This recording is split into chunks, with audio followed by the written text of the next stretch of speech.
45. Saya kira ini sebuah cita-cita yang sangat luhur dan sangat bisa dan punya peluang untuk kita terapkan menuju bagian dari kontribusi terhadap Indonesia yang lebih maju ke depannya. Tanpa berpanjang lebar, saya kira saya mempersilakan Bapak Profesor Rohmin Dauri untuk memberikan beberapa poin yang bisa kita tindak lanjuti ke depan. Silakan Bapak Prof.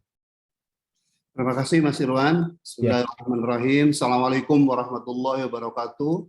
Waalaikumsalam Salam sejahtera warahmatullahi untuk kita semua. Om Swastiastu, Namo Buddhaya, dan selamat pagi. Yang sangat saya hormati Kepala Badan Riset dan Sumber Daya Manusia dengan Kelautan Perikanan, Bapak Dr. I. Nyoman Radiata, Sekjen Himapikani yang ganteng dan soleh, Dr. Kusdiantoro. Para pembahas, saya lihat ada Profesor Luki Ardianto, Profesor Suziana, Dr. Siti Hiliana, dan Mas Rusli Abdullah, dan seluruh anggota fungsionaris Ispikani dan hadirin yang sangat saya banggakan. Pertama, saya kayak back to habitat, ini luar biasa, Ispikani, Mas Kusdiantoro, Pak Nyoman Radiata, saya lihat hampir 600 ini peserta yang ikut daring ya, jadi tadinya saya pikir kelautan perikanan nggak diminati lagi itu karena nelayannya masih miskin, sumbangan terhadap PDB pun masih 2,85 dan seterusnya. Tapi alhamdulillah spiritnya terus membara, ini modal yang baik untuk membangun suatu sektor. Nah, saya ingin langsung aja share screen, jadi tidak beberapa poin nih Mas Irawan, banyak poin ini yang saya sampaikan. Karena kalau diundang Pak Kusdiantoro selalu semangat kita. Siap, Prof.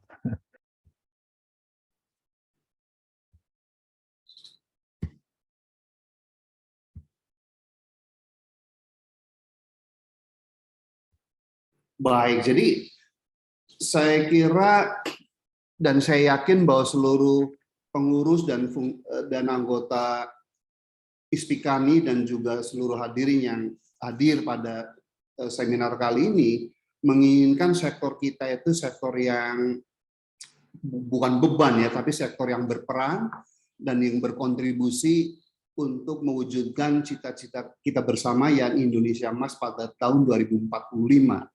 Kalau yang dituju adalah Indonesia Emas atau Indonesia yang maju, adil makmur, dan berdaulat, maka sektor kita harus bisa melakukan untuk berkontribusi 3 hal. Pertama adalah bagaimana meningkatkan daya saing bangsa kita, kemudian sektor kita pun harus mampu mengenerate pertumbuhan ekonomi yang di atas 7% per tahun, dan yang ketiga adalah kesejahteraan rakyat secara berkeadilan, seluruh rakyat harus adil, dan last but not least, sektor kita harus pembangunannya itu tidak hanya 1-2 tahun, tetapi harus on and on atau berkelanjutan atau sustainable. Saya kira frasa ini atau diksi ini yang harus selalu dijadikan semangat untuk seluruh insan perikanan ya di dalam membangun negara kita. Yang berikutnya saya ingin kontribusi atau share dengan teman-teman semua, sahabat semua ya, bahwa suatu sektor dikatakan punya peran atau kontribusi kalau bisa melakukan 2 hal. Pertama adalah turut membantu mengatasi segala permasalahan dan tantangan khususnya di sektor kita sendiri, sektor kelautan perikanan, dan tentunya kedua adalah masalah bangsa pada umumnya. Yang kedua adalah sektor kita akan dianggap oleh Pak Jokowi, Ibu Sri Mulyani, Ibu Puan Maharani, Pak Peri Warjio, orang-orang keuangan dan orang-orang legislatif atau rakyat itu akan kontributif kalau kita mampu mendayagunakan sumber daya kelautan perikanan untuk tadi meningkatkan daya saing, pertumbuhan ekonomi yang inklusif, kesejahteraan yang ramah lingkungan dan berkelanjutan. Nah, permasalahan dan tantangan basah ini yang harus dicamkan ini menjadi penting karena saya nggak ingin orang-orang cerdas di Ispikani itu terombang-ambing oleh policy pemimpin yang tidak on the track gitu ya. Ini background yang sangat ini bahwa tantangan kita bangsa Indonesia, tantangan utamanya adalah fakta bahwa sudah 77 tahun merdeka, tetapi status kita masih lower middle income country ya, atau negara pendapatan menengah bawah. Itu sangat memalukan, sangat menjijikan kalau menurut saya gitu ya. Karena negara-negara lain macam Thailand sudah menengah atas, Brunei sudah maju, dan seterusnya. Dan kita tahu bersama bahwa kriteria sebuah negara dikatakan maju dan makmur kalau gross national income per kapitanya minimal 12.695. Hari gini udah 77 tahun merdeka, kita masih 3.870. Udah gitu Pak Kusdiantoro di masa lalu polisinya rem, bakar, moratorium, nggak boleh ini, nggak boleh ini. Itu benar-benar memalukan. Nah, ini harus diatasi ya. Sebab harus diingat Bapak Ibu ya bahwa dari 194 negara yang tergabung dalam PBB, sejak zaman Adam Smith sampai sekarang, kapitalisme, itu yang maju dan makmur itu baru 28% atau baru 55 negara gitu. Jadi kita jangan menganggap ringan itu untuk terjebak di dalam middle income trap gitu. Kalau kita terjebak dalam middle income trap berarti cita-cita kemerdekaan kita ambiar itu, nggak tercapai gitu ya. Sekali lagi fakta di dunia bahwa 194 negara yang tergabung dalam PBB hingga saat ini baru 28%-nya atau 55 negara yang sudah maju dan makmur. Nah, ini fakta tadi bahwa kita baru 3.870 supaya kita jangan menjadi deep environmentalist. Nggak boleh ini, nggak boleh itu, dan seterusnya. Rakyat pada miskin dan nganggur gitu ya. Lihat Thailand sudah 7.000, Malaysia udah hampir 11.000, Brunei 32.000, Singapura malah melesat jauh lebih tinggi daripada Jepang dan Korea. Nah, inilah fakta para sahabat Ispikani bahwa sekali lagi baru 55 negara yang sudah tergolong makmur atau high income gitu ya. Nah, masalah pembangunannya tantangannya banyak sekali. Pertama, rumus ekonomi sudah jelas bahwa kalau dari middle income ingin menjadi negara maju makmur ya harus 7% pertumbuhan ekonominya. Nggak ada, itu sudah dalil gitu ya, nggak ada boleh ditawar-tawar gitu. Pengangguran, kemiskinan dan seterusnya ada 10 itu karena waktu nanti di. Nah, ini tabel ini menjadi sangat penting para sahabat Ispikani karena kalau menurut garis kemiskinan BPS hanya 470.000 per orang per bulan, memang hingga tahun 2021 yang miskin itu sudah 9,71% ya atau sekitar 24 juta something ya. Tetapi kalau garis kemiskinannya berdasarkan kriteria internasional yaitu $2 per orang per hari atau $60 per orang per bulan atau sekitar 840.000 per orang per bulan. Nanti Pak Rusli Abdullah dari Indef mungkin bisa lebih mempertajam ini. Jadi sekitar 100 juta saudara-saudara kita orang Indonesia itu masih tergolong miskin atau 37% penduduk Indonesia itu sungguhnya kalau menurut kriteria garis kemiskinan yang benar, yang objektif, tidak direndah-rendahkan, 100 juta saudara-saudara kita yang masih miskin. Dan disitulah sebagian besar buruh, petani, dan nelayan itu. Dan ini fakta bahwa periode pertama Pak Jokowi hanya mampu tumbuh rata-rata 5% ya, kemudian terpelanting oleh COVID minus 2,7, tahun lalu hanya 3,69 itu. Dan yang lebih parah lagi Indonesia adalah negara yang paling brutal ya dalam hal kesenjangan kaya miskin karena terburuk ketiga di dunia itu Indonesia itu dalam hal inequality, economic inequality, yaitu 1% penduduk kekayaannya sama dengan 45% dari kekayaan negara. Ini pun sebuah ironi ya. Kemudian yang berikutnya soal disparitas pembangunan antar wilayah, Bapak Dr. Nyoman Radiata, di mana hampir 60% ekonomi Indonesia itu disumbangkan oleh Pulau Jawa yang luasnya 5% gitu ya. Jadi kalau berbicara disparitas pembangunan antar wilayah, harusnya sektor kita kelautan perikanan itu adalah menjadi champion ya, menjadi juara, menjadi dewa penyelamat untuk mengoreksi masalah disparity ini karena sebagian besar kegiatan kelautan perikanan itu berada di luar Pulau Jawa harusnya gitu ya. Kemudian untuk teman-teman Ispikani yang sangat saya banggakan ini juga harus menjadi PR berat kita yang harus segera kita laksanakan, yaitu kita sudah mengalami proses deindustrialisasi, yaitu suatu keadaan di mana sumbangan sektor manufakturing sudah menurun, tetapi pendapatan per kapitanya belum 12.695.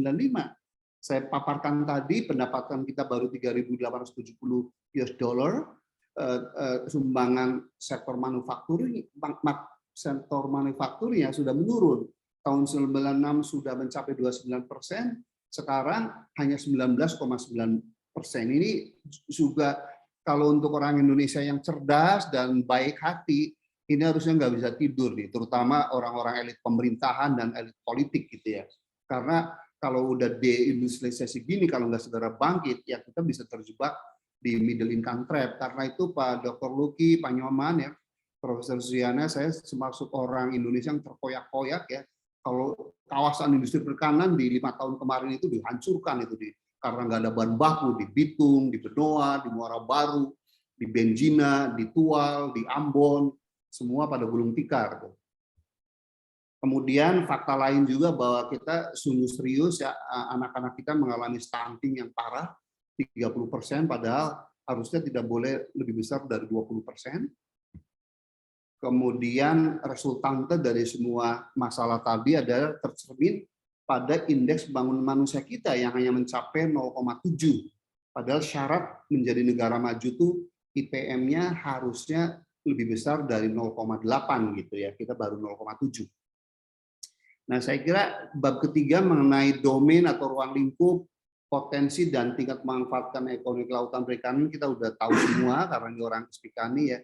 Tapi saya sekedar mengingatkan bahwa negara kita itu dalam hal potensi produksi perikanan terbesar di dunia ya, sekitar 115 juta ton per tahun ya, dan baru kita manfaatkan hanya sekitar 20%-nya atau 24 juta ton. Nah, artinya room for expansion atau ruang untuk sektor kita itu membantu negara bangsa ini menjadi maju, adil dan makmur sangat besar kalau dikelola oleh Spikani yang cerdas dan ikhlas gitu ya, bukan orang yang tidak tahu bidang kelautan dan perikanan.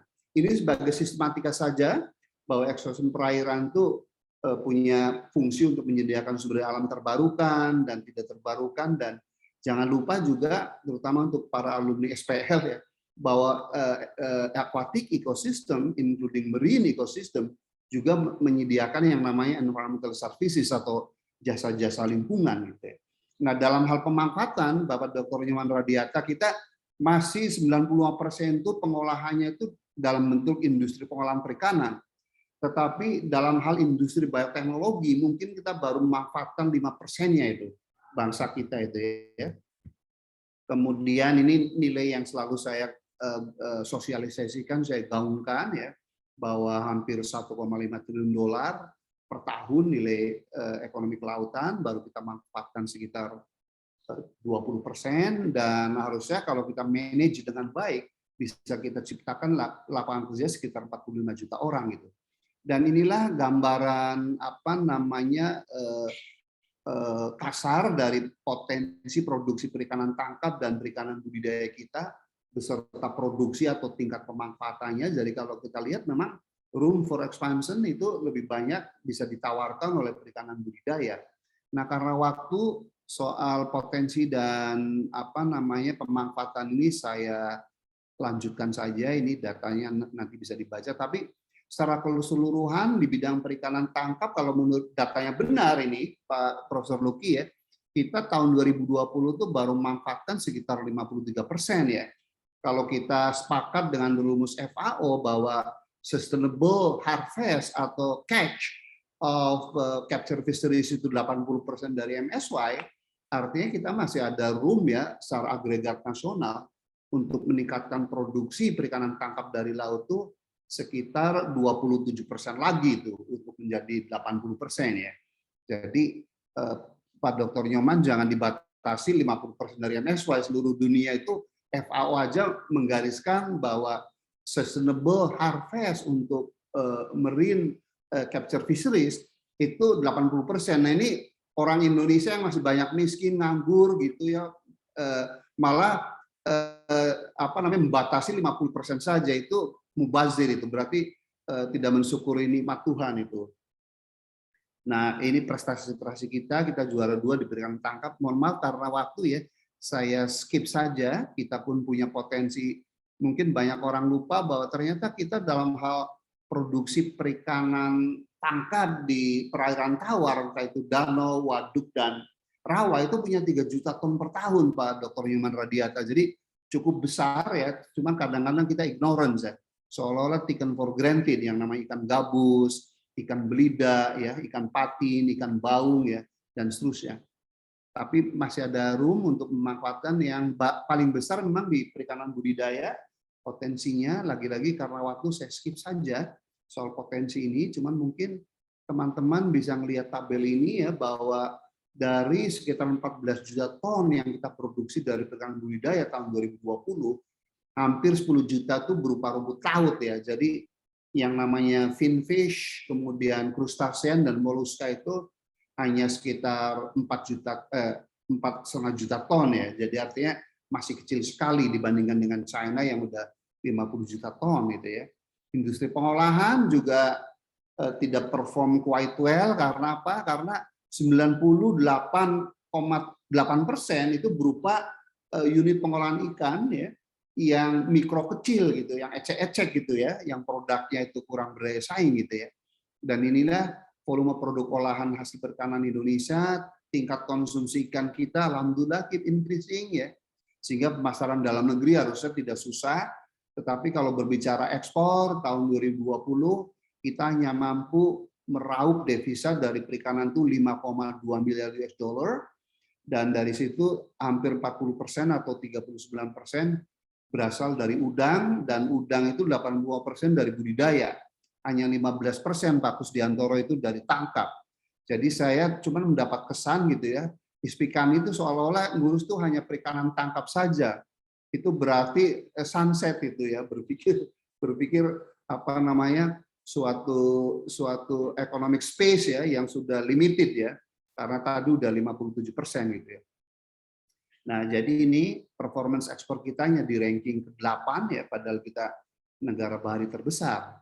Nah, industri biotech ini yang sejak tahun 2000 saya gaungkan, tapi Dr. Nyoman Radiata slow progress ini mengenai biotech yang minimal ada 3 klaster industri, bagaimana kita mengekstraksi atau mengambil senyawa bioaktif dari biota laut dan biota perairan lainnya untuk berbagai industri yang sangat dibutuhkan oleh umat manusia.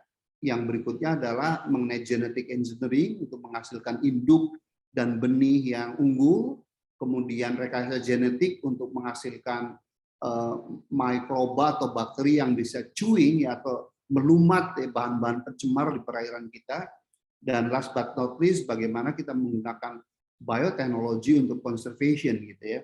Jadi harusnya ini digarap juga, cuman sayangnya nggak tahu setelah ada BRIN kemampuan riset di Kementerian Kelautan Perikanan boleh jadi terpangkas. Dan saya tidak akan bosan-bosannya Bapak Dr. Nyoman Radiata untuk menyampaikan fakta ini bahwa marine biotechnology industry atau industri biotek kelautan itu potensi ekonominya itu 4 kali lebih besar daripada industri IT atau digital industry ya.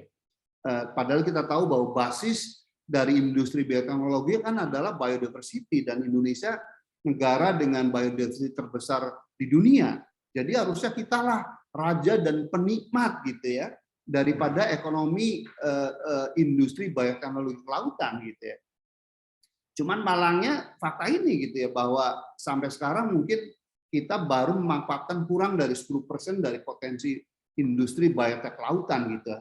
Banyak sekali produk industri biotek kelautan berupa bahan baku dari Indonesia diekspor ke negara lain, lalu negara pengimpor dari bahan baku kita itu memproses ya menjadi finished product such as pharmaceutical product, kosmetik, nutritional food and beverages ya, lalu diekspor lagi ke kita. Benar-benar memalukan ini. Contohnya gamma, squalene, kolagen, minyak ikan, dan omega 3. Impor semua tuh bahwa Dr. Nyoman itu. Kalau kita pergi ke apotek Guardian, apotek Century itu, benar-benar sesak dada deh, itu bahan dari kita, tapi diproses negara lain, kemudian kita impor lagi. Nah, saya ingin mengingatkan ini, harusnya dengan posisi kita itu terletak di jantung supply chain global, kita harusnya benar-benar menjadi negara ekonomi dan bisnis yang termakmur di dunia itu. Karena lebih dari 40% seluruh barang yang didagangkan di dunia itu melalui laut kita itu dengan nilai 15 triliun US dollar per tahun. Padahal ekonomi Indonesia saat ini hanya 1,1 triliun US dollar besarnya itu menempatkan Indonesia sebagai negara dengan kekuatan ekonomi ke-16. Nah, ini untuk para sahabat Ispikani, bab 4 ini menjadi penting karena kita kan lulus kuliah semua nih, dan yang namanya disertasi, tesis, skripsi itu nggak akan benar kalau identifikasi dan rumusan masalahnya itu nggak benar. Saya khawatir Bapak Dr. Nyoman Radiata, ya, policy kita bukan hanya di sektor kelautan perikanan, tapi di Indonesia secara umumnya, jangan-jangan dividing ya, atau merumuskan masalahnya itu nggak benar. Karena itu 4 pembahas yang sangat cerdas, saya tantang saya itu, apakah permasalahan yang akan saya paparkan di sektor kelautan perikanan kita ini masih ada yang kurang atau berlebih gitu ya. Jadi permasalahan pertama adalah bahwa fakta sebagian besar usaha perikanan kita, baik di perikanan tangkap, budidaya, pengolahan itu benar-benar low teknologi atau dikelola secara tradisional, skalanya pun banyak yang UMKM, sehingga tingkat pemanfaatan sumber ikan, productivity, efisiensi pada umumnya rendah. Itu berimplikasi pada nelayan dan pelaku usaha lainnya itu menjadi miskin. Kontribusi kita pun seperti Istri Mulyani bulan lalu marah di media massa, gimana sih perikanan tuh kok kontribusinya ya 2,85 aja gitu dan seterusnya. Yang kedua adalah ukuran unit usaha baik di perikanan tangkap, budidaya dan seterusnya. Sebagian besar Prof. Luki itu tidak memenuhi economic of scale.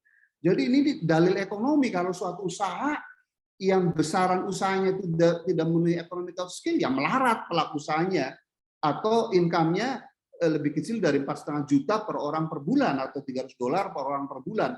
Ini garis kemiskinan keluarga yang define oleh Bank Dunia, gitu ya.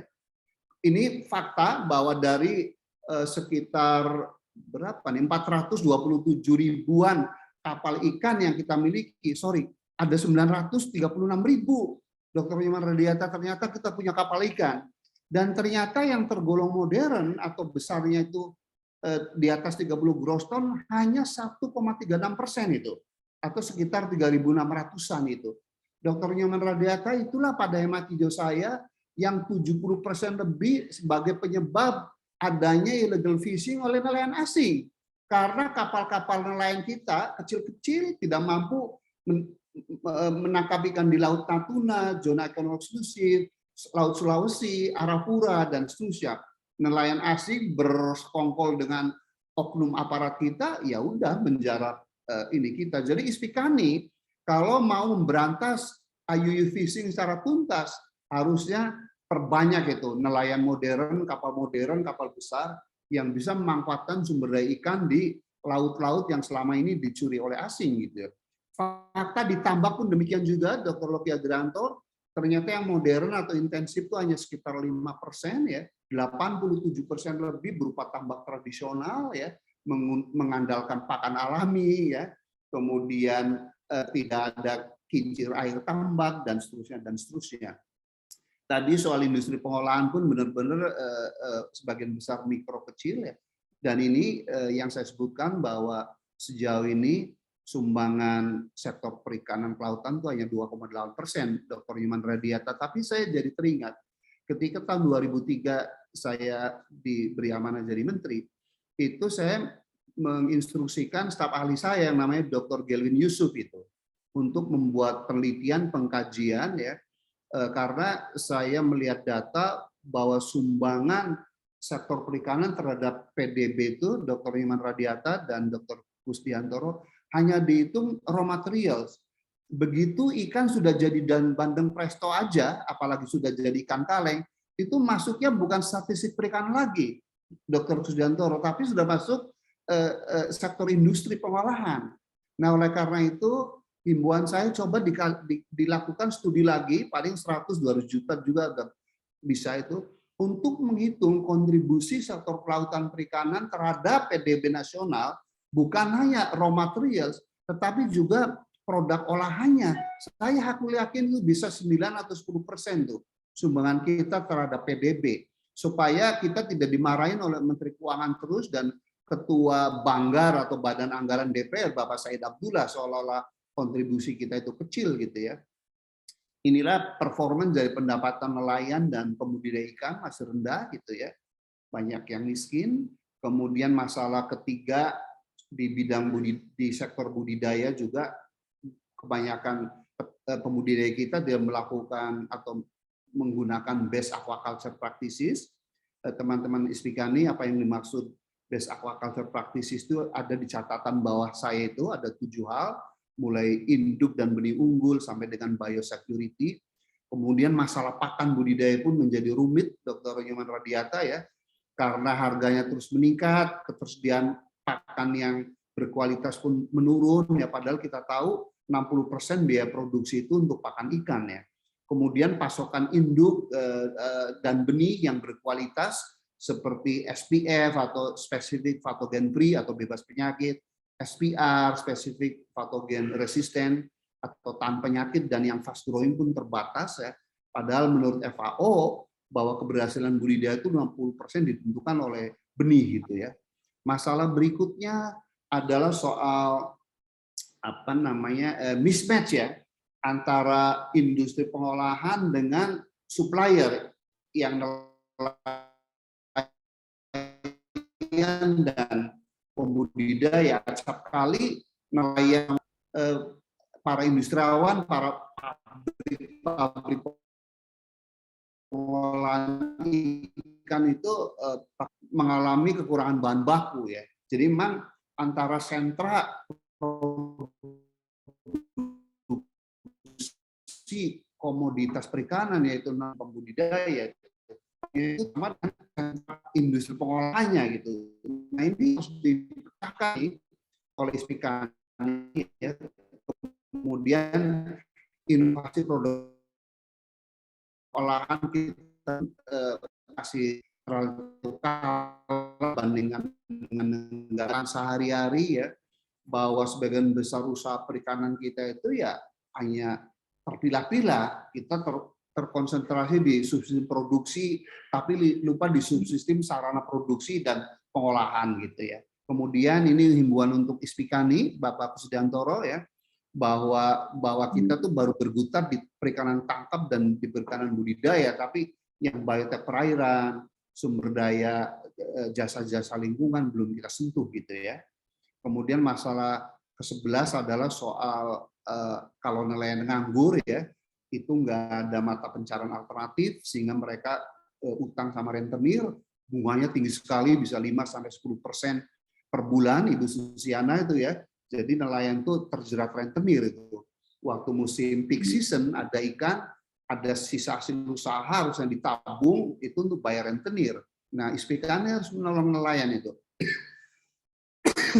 Kemudian posisi nelayan dan pembudidaya ikan dalam rantai tata niaga perikanan pun sangat tidak diuntungkan. Ini berkali-kali sejak saya aktif di dosen ya, sudah memaparkan ini bahwa nelayan itu maupun pembudidaya pada saat membeli input produksi, entah itu jaring, ya, BBM, kalau di budidaya itu benih dan pakan, itu pasti harganya jauh lebih mahal daripada harga pabrik, karena sang nelayan, sang budidaya nggak bisa membeli langsung sarana produksi itu dari pabrik gitu ya.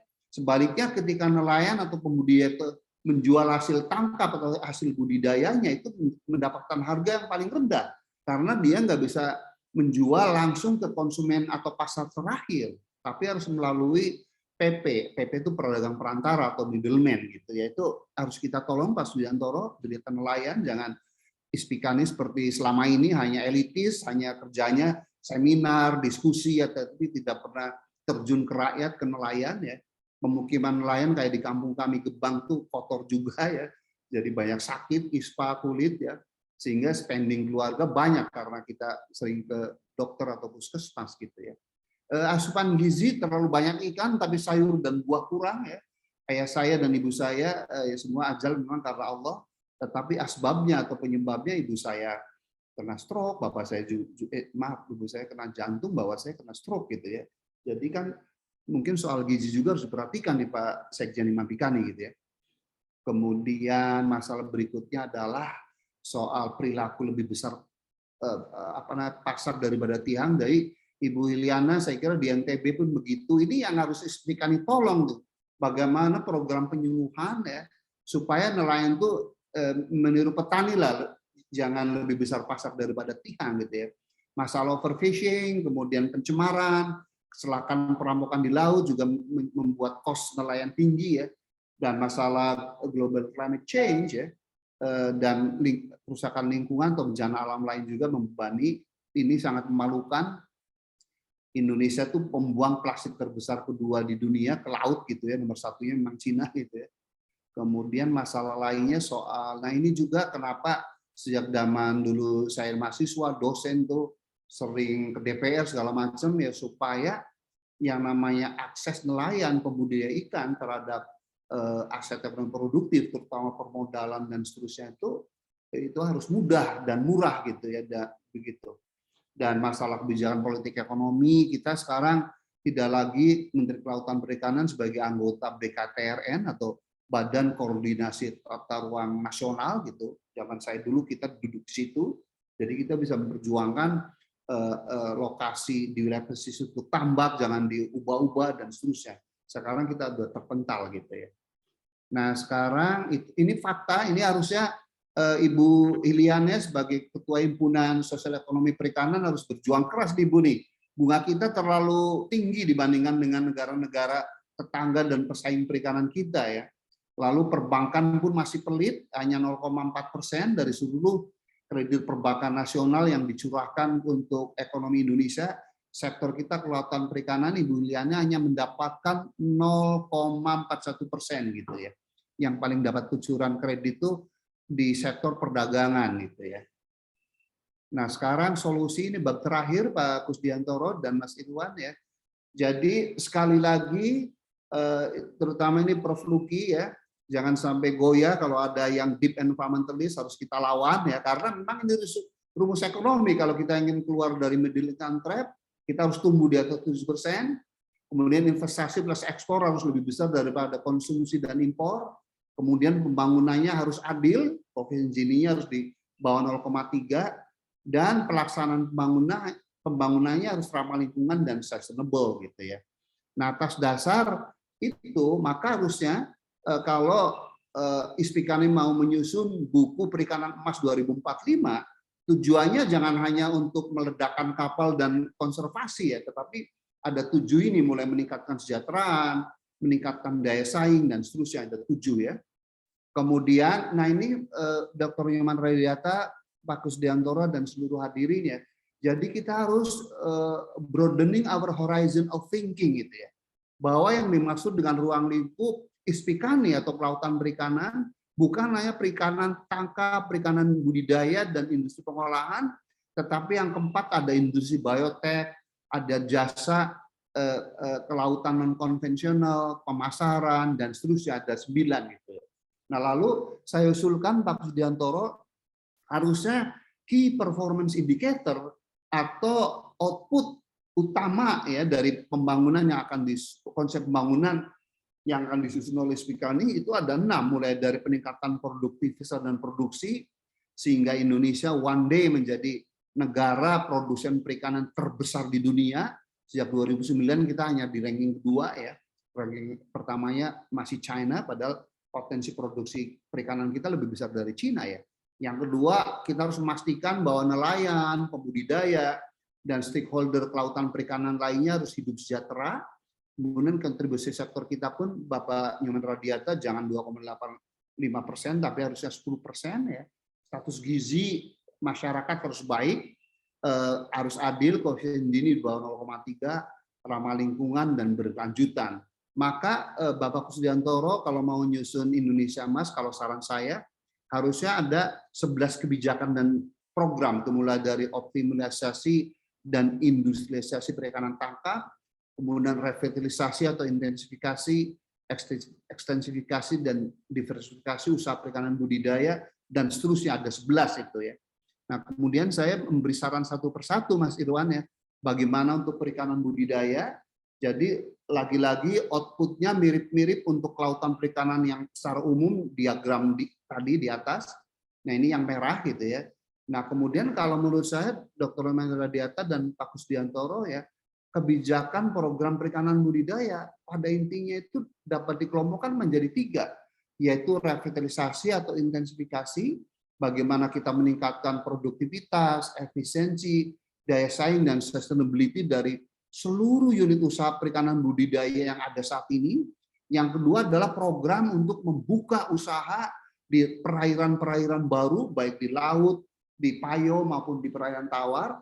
Ketiga adalah melakukan diversifikasi spesies. Jangan lu lagi. Kita sampai sekarang Dr. Iman Radiata baru membudidayakan aquatic biota itu sekitar 25, Pak. Kalau China sudah 125, padahal kita kan biodiversity-nya terbesar di dunia. Ini kan must be something wrong. Harusnya kita yang 125 spesies membudidayakan, China yang 25. This is the other way around. Jadi benar-benar ironical.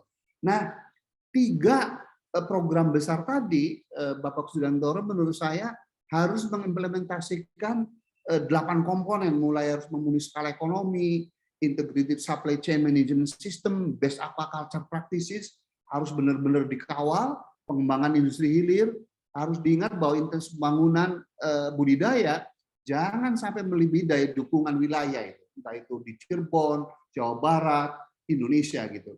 Kemudian kita harus memanage kawasan dan sosial budayanya supaya sustain ya, dan kita harus menerapkan blue economy dan industri 4.0, ini topik tersendiri ya, supaya industri perikanan budidaya itu produktif, efisien, kompetitif, and at the same time juga ramah lingkungan dan sustain begitu kira-kira.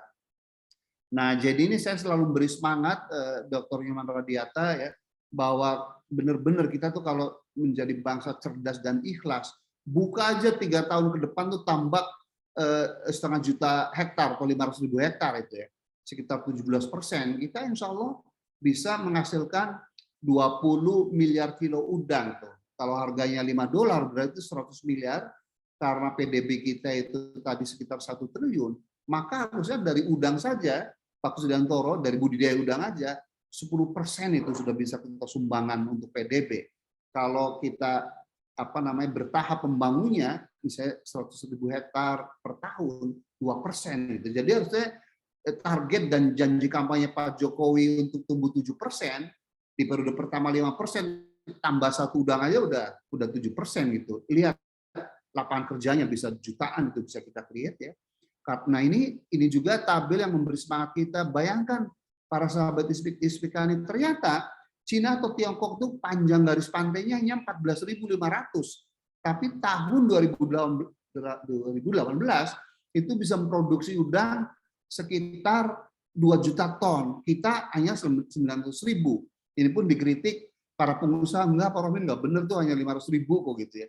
Katakanlah benar ini kita masih di ranking kedua gitu, padahal garis pantai kita tuh panjang sekali. Ini kemudian perikanan tangkap, nah ini penting karena kelihatannya sebagian investor teman SPK ini masih fokus. Jadi Prof. Luki Adrianto, menurut hemat hijau saya, kalau kita ingin memperbaiki wajah subsektor perikanan tangkap, maka kalau outputnya itu sepakat, yaitu di box hijau sebelah kanan saya atau sebelah kiri teman-teman, maka harusnya ada 5 kelompok kebijakan. Pertama adalah kelompok kebijakan yang terkait dengan penangkapan dan transportasi ikan, gitu ya.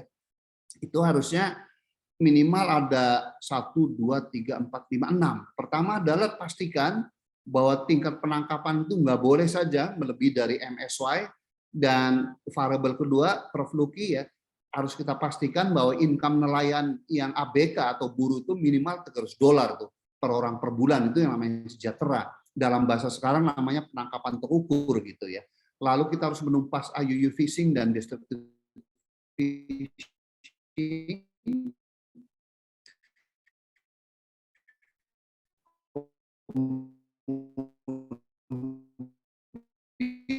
Kemudian kita harus mendorong dan memberi harus bisa menekan di penangkapan tersebut diterapkan itu conduct for business yang di atau 5 itu bagus sekali. Maka pada nelayan di dalam laut, konflik ikan maupun cuaca buruk, kita harus pastikan ya ada mata pencarian alternatif ya. kemudian perbaikan sistem bagi hasil antara pemilik kapal ikan dan nelayan ABK ya, sehingga bisa makmur bersama. Kemudian klaster kedua kebijakan adalah di manajemen pasca panen. Jadi ISPIKANI harus mendorong pemerintah supaya pelabuhan-pelabuhan perikanan yang kita miliki itu jangan hanya sebagai tambat pelabuh kapal ikan, tetapi harus menjadi kawasan industri perikanan terpadu yang bisa menyediakan menjual sarana produksi itu mulai dari cukup cadang kapal ikannya, alat tangkap dan seterusnya, dan juga ada kawasan industri pengolahannya gitu ya. Sehingga berapapun nelayan mendaratkan ikan itu akan terbeli dengan harga sesuai nilai keekonomian. Lalu ISPIKANI harus membantu pemerintah dan sektor swasta bahwa dari pelabuhan perikanan itu harus ada armada rantai dingin, truk-truk yang berpendingin itu. Sehingga untuk ikan-ikan yang mempunyai nilai ekonomis penting kayak ikan bawal, udang, tenggiri, tuna itu mesti dalam cold chain system dari mulai pelabuhan perikanan sampai ke konsumen terakhir itu dalam keadaan fresh atau beku gitu ya, sehingga tadi nelayan itu tidak seperti sekarang nasibnya kalau lagi nggak ada ikan harganya bagus, begitu lagi panen raya harganya mendadak sontak turun karena pelabuhan perikanannya nggak ada nggak ada cold storage, nggak ada pabrik pengolahan ikan, jadi begitu hasil tangkap nelayan melimpah nggak ada yang beli gitu ya. Nah, saya khawatir ya, ini teori, jadi hanya nanti bisa diskusi di darat. Nah, di industri pengolahan saya akan skip saja, saya ingin diskusi, tapi intinya ada 6 itu kebijakan di industri pengolahan perikanan supaya kita itu menjadi nomor 1 di dunia. Mulai pertama peningkatan kualitas dan daya saing di pengolahan ikan tradisional, modern, kemudian kita harus mengadakan pengembangan produk-produk olahan perikanan baru atau produk development gitu ya. Kemudian pemerintah harus membantu ya kemitraan antara pabrik pengolahan ikan dengan nelayan maupun pembudidaya sehingga kontinuitas suplai raw material untuk pabrik itu terjaga, dan kita pun karena kita terkait dalam perdagangan global pastikan ya bahwa seluruh unit pengolahan ikan kita itu terstandarisasi dan tersertifikasi. Lalu kita menguatkan dan mengembangkan pasar domestik maupun ekspor gitu ya. Di industri biotek, saya kira dalam jangka pendek Pak Sugiantoro kita harus melakukan 3 hal di industri untuk farmasi dan seterusnya, genetic engineering dan bioremediasi. Ini contoh-contohnya saja. Sebenarnya kita harusnya tidak menjadi negara pendapatan menengah begini kalau kita serius menggarap kelautan perikanan ini gitu ya. Rekayasa genetik, saya kira ini contoh. Kemudian sesungguhnya di IPB sudah berhasil secara teknologi atas nama almarhumah Ibu Mujizat Kawaro tahun 2010 beliau dengan dana yang saya waktu itu dapat hibah dari Kementerian SDM 10 miliar ya.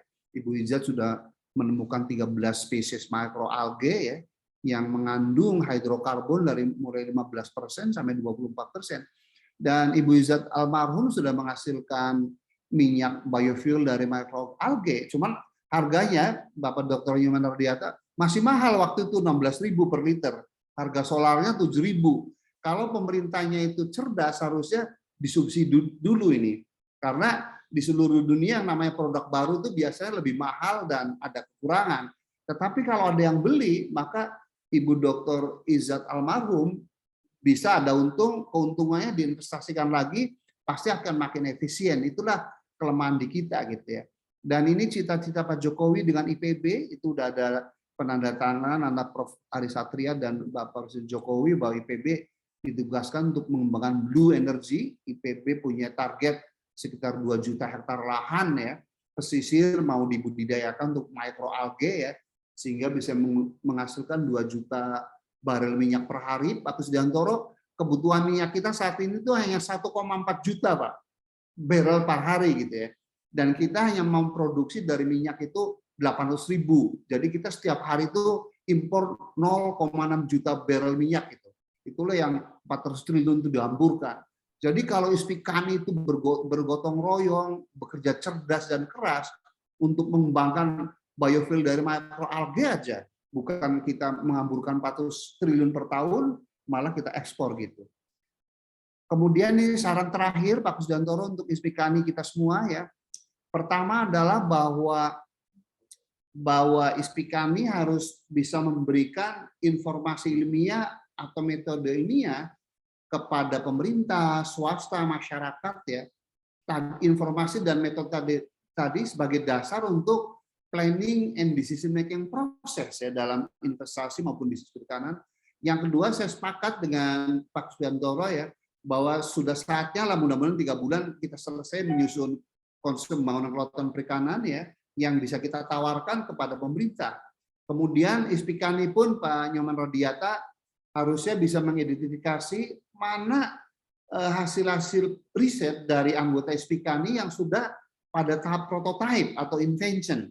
Nah, nanti kita kawinkan Bapak Kusdiantoro dengan industriawan gitu ya, kita melakukan fungsi matchmaking atau penjodohan gitu ya antara si peneliti yang menghasilkan tahap prototipe tadi dengan si industriawan, itu yang namanya hilirisasi.